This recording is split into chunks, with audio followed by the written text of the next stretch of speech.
Important. Welcome back to the Meet the College of Social Work faculty series. My name is Margaret, and I'm joined here today by Ben Roth. Ben, can you please introduce yourself? Sure. My name is Ben Roth, and I'm an associate faculty member here at the college. I've been here for about 13 years. What is social work for you? Social work for me, I think I would answer that in the context of the history of the profession, that since the early 1900s, when we first emerged with Jane Addams' settlement houses and Mary Richmond's casework method, really we've been on a 100-year quest to try to figure out who we are as a profession. And as a result, I think we've been constantly looking to live up to our aspirational set of ethical standards and social change mandate. And I think that's not a bad thing, but I think we're, in other words, caught in this state of arrested development trying to figure out that question. And that's an exciting place to be because I think everyone today can continue to contribute to answering the question, what is social work for any of us? What drew you to social work rather than other professions? Happy accident. I came back from working in Latin America and applied for an MSW program because they had a community organizing pathway, and I thought I wanted to be a community organizer. But I showed up and realized that I didn't know much about community organizing, and that, in fact, I wasn't very good at it. But I cut my teeth being a community organizer in New York City, and that really shaped the way that I understand neighborhoods, community cohesion, and how to advocate for social change. How do you balance ethical standards and your own personal values? I mean, it's an interesting question. And to be honest with you, at first blush, I don't know that I have a clear answer for that, because I think the two are so overlapping and intertwined that it's hard to distinguish them. I mean, I've been a social worker for 25 years, and as a result, I think a lot of the ethical standards that I came into as a social worker are sort of inextricably linked with a lot of the moral standards that I have for what it means to be a citizen, to be a neighbor, to be a professional. What's your perspective on supervision? My perspective on supervision depends on whether I'm the supervisee or the supervisor. My perspective on supervision as a supervisee is it's a necessary evil that helps ensure that I'm held accountable for decisions I make. And as a supervisor, I think my perspective of supervision is that it is like a constant dance between trying to draw out the best in the person I'm supervising while also calling them to always aim a little bit higher. What do you do for self-care? I run. I wake up early. I drink coffee. I read. And what else do I do for self-care? Periodically, I try to look up. And I find that seeing like the huge trees in my neighborhood, for example, as opposed to the built environment, is just a reminder of how so many different expressions of life and flourishing coexist in the same space, even though I often overlook some in light of a kind of a ground level perspective of others.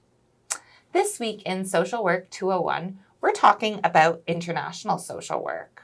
A lot of your work focuses on immigration and immigration policy. What got you interested in this area?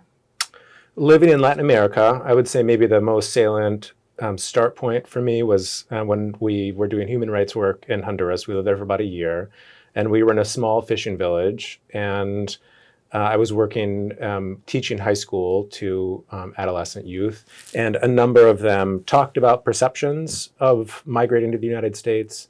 Others had family members who were living in the United States, and some of them, over the course of the year that I lived there, actually left for the United States. And so as a result, I got a real sense for not what it is to leave, but what it is to stay behind as I continued to work with the youth and their families. And this just invited all kinds of questions from me about the multi-dimensions of migration. As a receiving country, we think a lot about how immigrants, what happens once they arrive.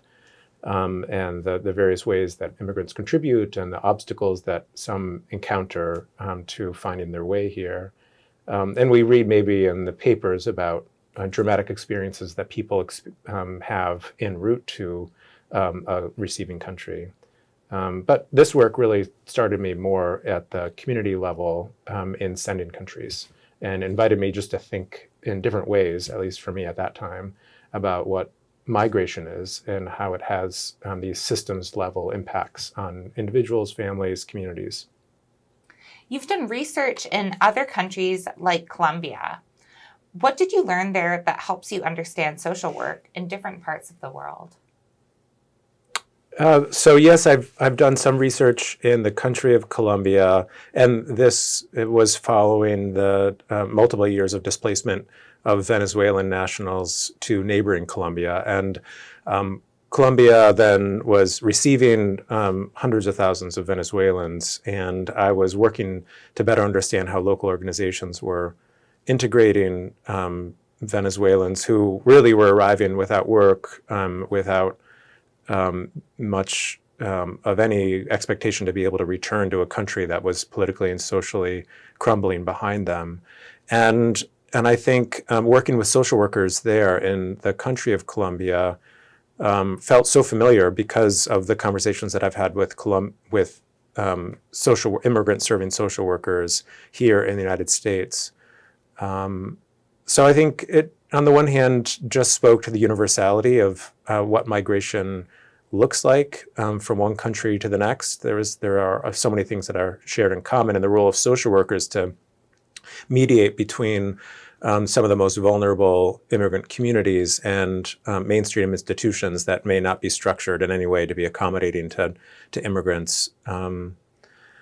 But it also was eye-opening because of how unique the particular nature of the Venezuelan displacement was, and the infrastructure of social services in Bogota, which is the city where I was primarily focused. So, I mean, I guess that's what I would say, is that there were things that were so common to the experience of migration that made me appreciate the broader narrative of just global movement, and how it is very much a story for many of us, and certainly shaping in some direct and indirect ways the lived experiences of all of us, and how important it is as social workers to really attend to the unique nuances of any given migratory movement and the experiences of the individual, which deviate from the average and merit the attention that only social workers can really give. Some of your research has also been about immigrant youth. Can you tell us a little bit more about this? The first thing that comes to mind is a project that we've done here in South Carolina in a couple of different high schools with immigrant youth who are either undocumented or from mixed status families, meaning that at least one member of their family is undocumented or of a precarious legal status. And so we have talked with dozens and dozens of youth in different places across the state, and tracked what their experiences were like growing up in immigrant families, but also attending South Carolina schools where, at least for some of them, there wasn't a whole lot of collective understanding of what it's like to be an immigrant youth, or someone who grows up speaking a language other than English in their at home, let alone someone who also is either undocumented or has that kind of vulnerability woven into the fabric of their family, their household. And so I've just spent a lot of time thinking about what that looks like in the case of South Carolina in particular, because while a lot of people understand migration to be dictated by federal laws that determine who can come and how long they can stay, that's true. Of course, that's how it works.